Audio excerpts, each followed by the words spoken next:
Nitrogen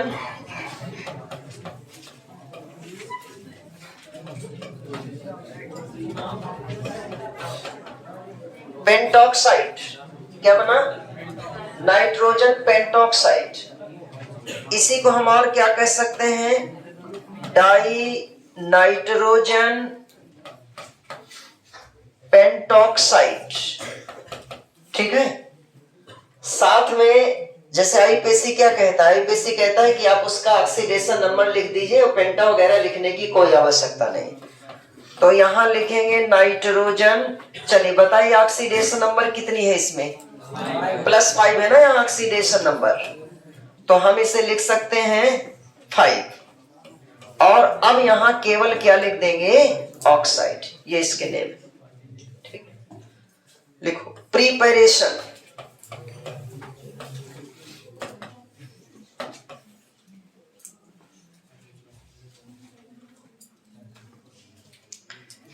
देखिए अभी तक जो हम नाइट्रोजन के ऑक्साइड का प्रिपरेशन कर रहे थे, इसका जो प्रिपरेशन है थोड़ा सा डिफरेंट टाइप का है। तो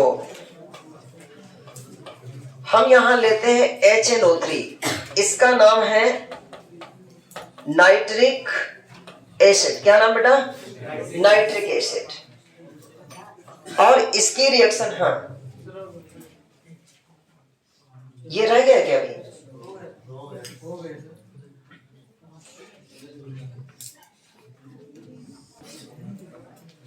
तो ये आपने ले लिया नाइट्रिक एसिड। अब नाइट्रिक एसिड की रिएक्शन हम किससे कराने जा रहे हैं? P2O5 से। इसका नाम है फास्फोरस पेंटॉक्साइड। लिख लीजिए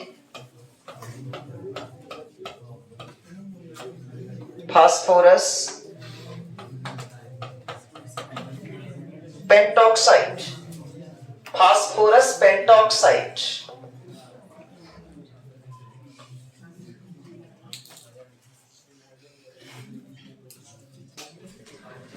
हाँ देखो ये आपने लिखा HNO3 और P2O5 की रिएक्शन किया।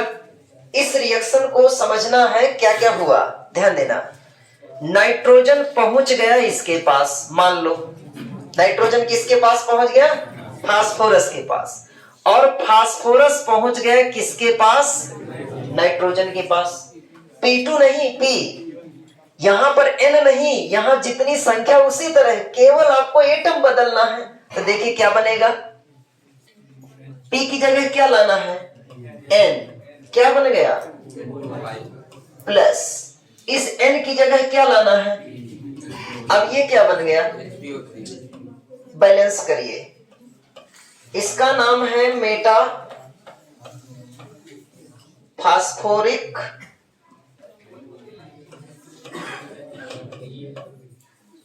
एसिड। बैलेंस करो।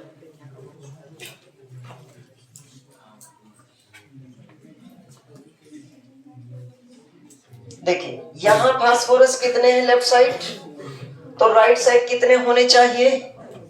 2 से मल्टीप्लाई कर दिया। हाइड्रोजन राइट साइड 2 है, इस साइड हाइड्रोजन कितना है? 1 है, इसको 2 से मल्टीप्लाई कर दिया।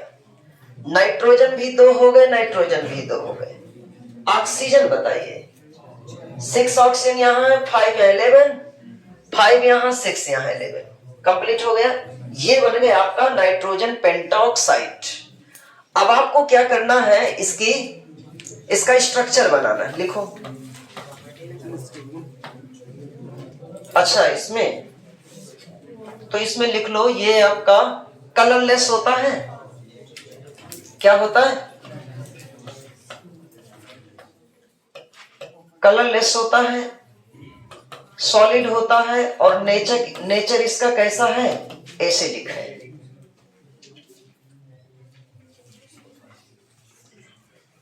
हो गया। अब लिखो भाई स्ट्रक्चर, लीव्स स्ट्रक्चर। नोट कर लिया? ठीक है। अब आप अनुमान लगाइए, 4 तक का स्ट्रक्चर हम बना चुके हैं ना। 4 तक के स्ट्रक्चर में क्या हो? एक नाइट्रोजन, प्रत्येक नाइट्रोजन को 2 ऑक्सीजन, 2 ऑक्सीजन, 2 ऑक्सीजन ऐसे दे दिया। अब एक ऑक्सीजन एक्स्ट्रा गए ना, उसको कहां रखेंगे? तो ध्यान रखना, इस बार ये एक्सेप्शनल हो गया, ऑक्सीजन को सेंट्रल एटम में नहीं रखा गया था, लेकिन इस बार ऑक्सीजन को सेंट्रल एटम में रखा जाएगा। ठीक है, हाँ।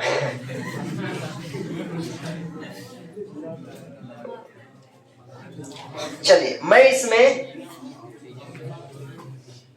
ऑक्सीजन को सेंटर में रख देता हूं, ठीक है, और इस साइड एक नाइट्रोजन रख देता हूं, इस साइड एक नाइट्रोजन रख देता हूं। अब आपके पास ऑक्सीजन कितने बचे? तो निश्चित है कि दो ऑक्सीजन दिए जाएंगे। अभी मैं सिर्फ इतना दे रहा हूं, बाद में उन दो जो और बचे ना, जो कहते हैं हमको भी लिवा, चलो उनको टंगा देंगे, टंगाने वाले को बाद में, पहले इतना सिंपल बनाइए। बनाओ भाई।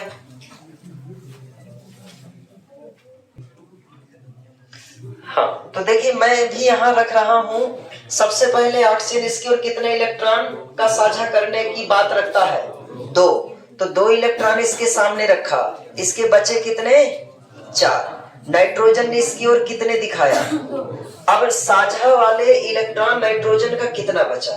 1 इसकी तरफ दिखा देगा। ठीक है, अब इधर चलते हैं, किनारे वाले पहले देख लेते हैं। ऑक्सीजन जो आपका है कितने इलेक्ट्रॉन इधर साझा करने की बात करेगा? बाकी इसके बचे 4। नाइट्रोजन इसको देखकर इसकी ओर कितने इलेक्ट्रॉन? 2। फिर इसके बाद इसका एक और बचा जो साझा कर सकता है।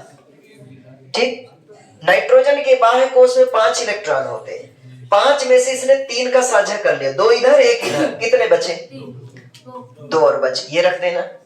फिर इसके बाद क्या है, इसी तरह नाइट्रोजन भी 5 रखता है ना अपने बाह्य कोश में, 5 में से 3 का साझा कर लिया, 2 इस साइड 1 इस साइड, कितने बचे? जो साझा ना करने वाले 2 हैं। अब बचा आपका ऑक्सीजन। आपको पता है कि जो ऑक्सीजन होता है कितने इलेक्ट्रॉन का साझा कर सकता है? ऑक्सीजन 2 इलेक्ट्रॉन का साझा कर सकता है, क्योंकि ऑक्सीजन के बाह्य कोश में 6 होते हैं। ठीक है, 6 में ऑक्टेट तक पहुंचने के लिए 2 की आवश्यकता है, तो 2 का साझा करेगा। 2 के साझा के लिए क्या कर सकते हैं? या तो एक ही तरफ उसको 2 इलेक्ट्रॉन कहीं से साझे वाले मिल जाए, यदि एक तरफ नहीं मिल रहे हैं तो दोनों तरफ से एक एक लेकर के भी साझा कर सकता है। यहां कंडीशन इसकी यही है, इस ऑक्सीजन को 1 इलेक्ट्रॉन मिलने की संभावना यहां से है, 1 इलेक्ट्रॉन मिलने की संभावना यहां से है, तो ऑक्सीजन ने 2 में से 1 का साझा इधर किया और 1 साझी वाली जगह पर यहां रख दिया। अब ऑक्सीजन के पास बचे कितने? 2 4। सर्किल कंप्लीट करिए, पहले किनारे वाले एटम का सर्किल ये कंप्लीट किया, इसका ये सर्किल कंप्लीट कर देना है। नाइट्रोजन क्या करेगा? किससे किससे इलेक्ट्रॉन लेगा? इससे और इससे। तो क्या करेंगे? सर्किल यहां से बनाएंगे, यहां से, और इसको भी तो लाना है। ये हो गया, मतलब उसके चारों तरफ जितने सबको आपको शामिल करना है। ये नाइट्रोजन क्या करेगा? इधर से और इसको भी तो साझा करेगा। ओके, यही बनाया। अब ऑक्सीजन क्या करेगा? इसके और इसके इलेक्ट्रॉन को साझा करेगा। बन गया, इन सब का ऑक्टेट कंप्लीट हो गया। बाद में 2 ऑक्सीजन दौड़े दौड़े चले आ रहे हैं कि हमको भी लिवा चलो, तो इन्होंने कहा तुम्हें भी चलना है तो टंग जाओ। तो टंगने की व्यवस्था कहां है? इस नाइट्रोजन के नीचे यहां रख दीजिए ऑक्सीजन को, इस नाइट्रोजन के नीचे यहां रख दीजिए ऑक्सीजन को। अब आप ये देखिए, जब इस ऑक्सीजन को यहां से कितने इलेक्ट्रॉन मिलने की संभावना है? 2 इलेक्ट्रॉन मिलने की संभावना है, तो इसका मतलब इस जगह पर ये इलेक्ट्रॉन नहीं रखेगा, बाकी जगहों पर ये इलेक्ट्रॉन रख देगा, और यहां से केवल 2 इलेक्ट्रॉन का साझा केवल ऑक्सीजन करेगा। इन दोनों इलेक्ट्रॉनों का उपयोग केवल ऑक्सीजन कर रहा है। नाइट्रोजन कहता है कि तुम्हारा काम है, लिए रहो, कोई बात नहीं। इसी तरह यहां पर 2 4 2 6 बन गई, यही बनाए सबने। अब मैं इसका बॉन्ड स्ट्रक्चर बनाता हूं N, इसके बाद कौन सा? सिंगल बॉन्ड हो। देखिए वास्तविक स्ट्रक्चर इसका इस तरह होता है, ये जो मैं सीधे रख दिया था ये अब ऐसे होता है, मान लो। ठीक है, इसका एक डबल बॉन्ड यहां, और ये वाला जो कोऑर्डिनेट बॉन्ड है उसको मैं यहां इस तरह रख देता हूं। इसी तरह ये वाला जो डबल बॉन्ड है ऐसे रख दिया, और ये वाला जो कोऑर्डिनेट बॉन्ड है ऐसे रख दिया। एक तो कोऑर्डिनेट बॉन्ड हुआ, इलेक्ट्रॉन्स को रखिए, अरेंज करिए, कितने कितने इलेक्ट्रॉन यहां बचेंगे? 4 यहां, यहां, यहां 6 इसके पास, और यहां अब नहीं बचेंगे। ठीक है, पूरे हो गए ना उसके। देखो कैसे पूरे हो, 2 2 4 2 6 2 8 कंप्लीट है उसका। वैसे भी लोन पेयर के बाद कुछ नहीं बच रहा था, लेकिन एनसीईआरटी क्या कहता कि मुझे कोऑर्डिनेट बॉन्ड नहीं बनाना। चलो अब इसके देखो, मैं इसी टाइम पे ही रेजोनेटिंग स्ट्रक्चर बना दूंगा, इसी की ही तुरंत बाद बना दूंगा, दोबारा नहीं बनाना पड़ेगा। चलो यहां बनाओ, क्या लिखेंगे?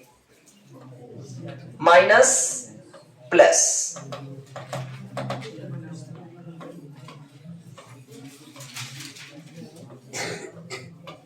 यहां बताइए, जहां कोऑर्डिनेट बॉन्ड है वहां सिंगल बॉन्ड, इधर प्लस इधर माइनस, हो गया।